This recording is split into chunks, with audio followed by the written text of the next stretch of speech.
there, and I get a lot of inquiries, but the no pets thing is just killing us.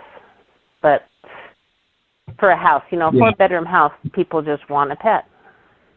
Yeah, I think it'll kill you. Yeah, so like one thing, I talked with you about it a little bit. Well, maybe I did. I can't remember if I brought it up. But we actually we partnered with another insurance vendor where we can get eviction and tenant damage insurance that might help sway you to maybe want to accept pets. Yeah, probably if we could do that. We have had an issue with.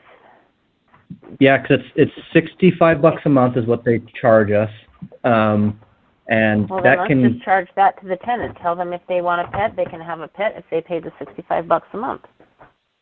Yeah, exactly. So it's a little bit more than that too. Like it's not just for tenant damage; it's also for eviction insurance and a handful of other things. So we typically charge the tenants, I think, for a pet rent, $75 for a bigger dog and $50 for a small dog. Cats are $75, and then we have deposits that vary depending on the pet and stuff too. Like if they have a goldfish, we don't charge them rent, but we charge them a one-time deposit. Yeah. But I think if we added that into your account, that would maybe help sway you into being okay with pets, and then give you a little bit of extra protections too, in case something did go awry.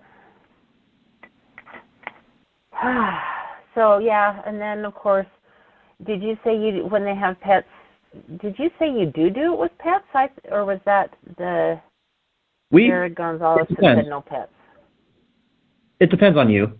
Like, we honor whatever the owner wants. So, like, if you say no pets, then we just say no pets. Unless if it's an emotional support animal, then there's nothing we can do. But right.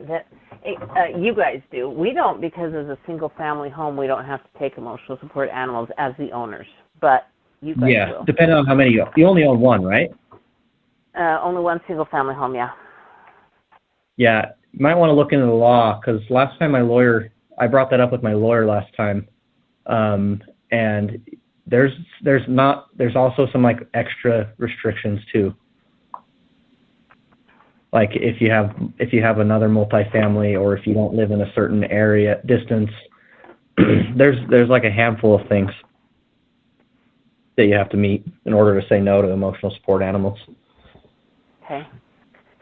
Well, I don't know. At this point, I would just and there are people who have emotional support animals, and I've also said yes to emotional support animals. We've had emotional support animals.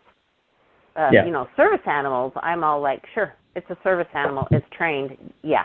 Emotional support animals, it has to say that they cannot function without it.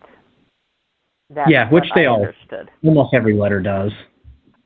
Most, I don't know. There are a lot of them, especially, if they get them online or things like that. I've said that to a few people, and they're all like, oh, okay. Yeah, well, we don't accept online letters. It has to be from a physician that, not necessarily local, because not everybody coming is local. They might have had a physician from the area they're moving from.